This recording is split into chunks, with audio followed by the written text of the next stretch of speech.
everybody, this is the Rabid Hedgehog, and this is going to be the ride and review of the first 2018 Harley-Davidson I'm going to be riding, the 114 Fat Bob in the Softail. Now, why is my night rod sitting next to it? Well, I wanted to show you guys kind of an object here. You can see that they're both very blacked out. They both have a very similar exhaust system. As you can kind of see, I know that they're slightly different styling because the Fat Bob was a different kind of bike before they kind of turned it into the Night Rod's replacement. And the reason why I say that is that the Fat Bob is the only one that received the inverted front fork, exactly like the Night Rod there. It also received kind of the package that allows it to be the fastest in terms of what it's supposed to be, the performance bike basically now. Both of these bikes actually have the similar lean angle of 32 degrees for right and, well, for 32 degrees for left, I should say, 31 degrees right. Both of them have that similar lean angle. This bike here, of course, has the 114, which is a much bigger engine. It's over 1,800 cc's in displacement. Well, that's only 1,250. This bike here won't rev as high as the Night Rod, but, I mean, this bike is still coming in at 673 pounds now versus 666. This bike has 118 foot-pounds of torque versus 85. 102 horsepower, 125. So there is some differences here and there. And obviously, as you can kind of tell, it's the stance too. These big fat tires on both sides, not the wide 240, just nice fat rubber on there, and it's a very good looking bike in my opinion. I don't mind the new front end. I really do not. I'll get close-up pictures of it as well that I'll post as well. But I'm looking at it and it's nothing major that's wrong. I mean, it's a very good step forward in my opinion. I love the way it's modernized. One thing I would like to see is this back end be a little bit lower, but you can kind of go up in here. There's that new monoshock that everybody's talking about. On the Fat Bob, it has the type that you actually will do the rotary dial on from the side here. Some of them you have to take the seat off and use a spanner wrench or a hex wrench to adjust the shock as well. There's different types of ways to do it. So some of them will have this system like the Fat Bob, and some of them have the other two systems. So you can kind of see that they do really stand roughly about the same in a way in terms of the way they're presented. They're supposed to be the faster bikes that Harley-Davidson made. Of course, with this being dead now, they had to replace it with something faster and more modern, and that's why they chose the Fat Bob. It was already a very good bike. I had one before. It already had that kind of same of scallop of a seat to hold you into it. It already pretty much was there in terms of the dyno chassis to me, except for the forward mounted controls. Of course, the Night Rod's forward mounted too. But still, a nice looking bike overall. The Milwaukee 8114, of course, you have 4 spark plugs, 2 per each cylinder. Looking at the new dash here, it has an analog tachometer with a digital speedometer. Kind of show that there real quick. You can see the fuel gauge is digital now, no longer has the one sitting here. So you have your miles an hour there. You have your 2 trips, your reserve, or remaining fuel I should say, clock, tachometer digital, and back to regular odometer as well. You can see that this bike does have ABS. It is blinking. It has the neutral and then oil indication, service engine, battery, bright selection, security, fog lamp because of the other bikes in the series. It looks like it also has, let's say that's tire pressure monitoring light right there, so maybe that's something to come, and of course cruise control light as well. Looking at it, it's still the same control functions. You still have the start and or the on-off switch I should say, the start button, the hazard, and the right turn signal. And over here you have the scroll for the display there. You have the horn, the left and right push in for flash to pass. Clutch is still cable operated, which I'm actually shocked with. I was expecting it to be a hydro clutch, but it is not. But the bar has a nice riser. You can see the adjustment on it, so you can actually put it in there and do what you want to do with it. Pull it back, whatever you need to do, push it forward. Overall, nice looking bike. I really do. Now let's go ahead and let's start this thing up here. and take it for a ride, I guess is what we'll do. I'll also point this out. This is not a radiator. That is an oil cooler. That is not a radiator. These are not liquid cooled, as some people have assumed. So, very aggressive looking bike. And like I said, kind of a spirited successor to this one. So, let's take her out for a ride. Now, as always, I'm going to post the detailed specifications of this bike, like the seat height and everything, down in the details section, because it does sit quite a bit taller than the Night Rod. But let's go ahead and give her a crank here.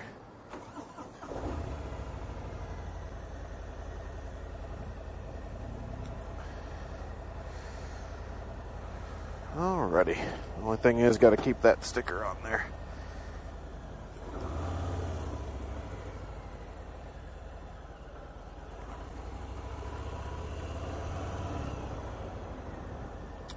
Now, like the Night Rod, this Fat Bob here is dual counterbalanced. So that way, it's a rigid mounted engine again, gives more rigidity to the frame, similar to the Night Rod, and a nice smoother ride. The old Dynas were very much well known to shake around quite a bit. I had one, trust me, they shake a lot. Let's take off here.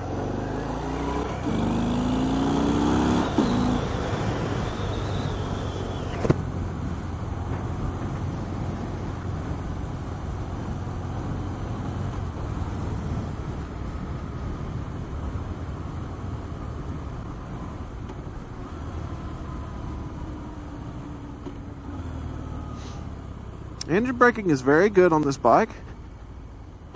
Still haven't got an initial impression fully yet, except for that, because I pretty much went right into a stop there.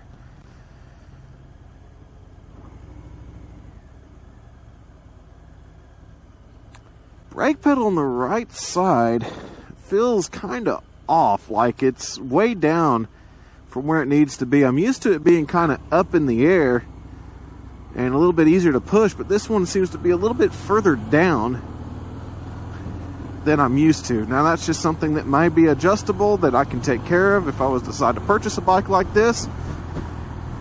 But for now, the way it's set, kind of weird. And Harley changed out the entire foot peg system and stuff from what it used to be. They're no longer the big round rubber pegs. They're more like the Night Rod. They're thinner.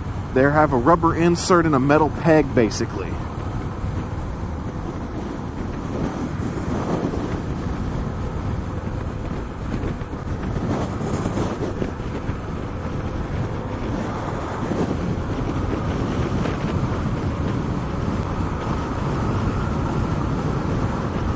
I do have to say, this is one smooth bike. I'm not used to this on a Harley. Not even the other Milwaukee 8 touring bikes are like this in terms of the smoothness. I mean, you know that there's an engine below you, and you know it shakes a little bit, but it doesn't feel like a Harley Davidson used to. It's kind of the new wave, I guess, is what you want to say. If you like the vibrations, this is not going to be the bike for you, that's for sure. There's also a gear indication right here in the lower block of this speedometer here. Give her a little bit better power band here.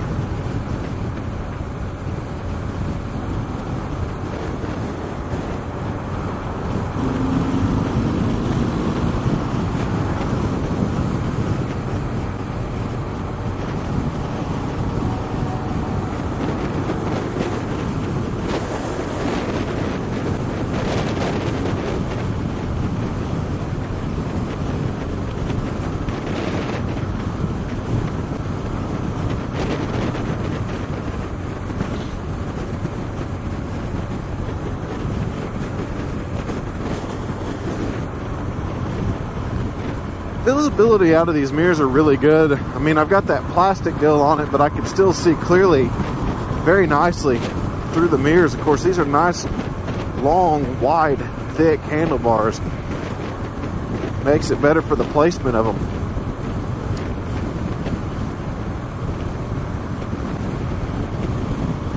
Now, this bike does have good power. It just holds very, very well. The one thing is, at 60 miles an hour to 65 in 6th gear, it does not have good pull away. You need to drop it to 5th gear, and that way you're in a better power band that this engine provides. But once you're cruising, I mean, it is a very comfortable ride if you even keep it there. But if you like keeping it in a little bit of a power band, just in case you got to make a run for it, better keep it in 5th gear from 60 to 65, go to 6 about 70. I'm just trying to be as nice as I can since this is new. Oh man, this thing turns great. Good golly. Okay, yeah. I'm going to go down this road and test this brand new suspension all the way around. This lovely bump that takes everybody. That is a very big improvement. I did not even get bucked out of the seat. I'd taken even the touring bikes over that hump and have got bucked out of the seat before. I did not even get close to getting bucked out this time. That is impressive. This bike is very comfortable for the rider. I don't know about the passenger. My wife sat on it while static, and she said it wasn't very comfortable at all. She said that about my original Fat Bob as well, and it was something that was remedied by the backrest where she's able to back off. But I'm not sure if that's going to be the case here. But man, this bike is just different. It is completely different from the Harley Davidsons I've rode and before and still ride to this day. This does not feel like any other bike right now. I mean, yeah, that back brake does need some work. Front brake, amazing. Back brake needs some work. That's the truth right there. Back brake that's not just feeling weird and out of place. It just doesn't work as well as it needs to me. But the way this thing feels, it feels... God, that thing counts fast. It's got great power. Man, it just doesn't feel like your normal Harley Davidson. It doesn't feel like anything you've been riding before. It doesn't feel like any Japanese cruiser either. It has its own distinct feel. It's, I guess we can say, the new Harley Davidson feel, because it doesn't feel like an Indian. Because to me, the Indians have a very well-behaved suspension just like this, but they ride a little softer. This one rides tauter. So it comes into the line. It feels like the chassis stiffer. It has... This thing is just freaking maneuverable. I mean, look at that. I mean, you just... Any input, and it immediately will just go. I mean, I can get up to speed and still do that. And it would be perfect. I mean, it just has a great rigid chassis, a nice taut but still very good suspension. It's not as soft as some of the other bikes. It's definitely not as soft as the Japanese rides or the Indian even. It has its own unique feel there, its own unique balance. It's very quiet with the stock exhaust. You can't even hear it. Even if I had the different microphone set up on this that I sometimes do, it is very, very quiet. And that's just with the stock exhaust. Of course, that's something I would keep. I know a lot of people don't like that. They want to hear the noise. They want that Harley Davidson sound, and they want to make it scream. I'm one that I don't mind the silence. That's why my night rod is stock. It's never been changed, and I don't worry about changing it because I don't want it to be loud. It's perfect the way it is, in my opinion. Golly. Okay, this engine is fun. I have to say that when it comes to the off-the-line acceleration, this bike will beat my night rod. Right off the line, maybe to the 8th. But my night rod will eventually wind her back in because the way that engine can rev versus this one. I have a 9,000 rev limiter. This one has around a 6,000.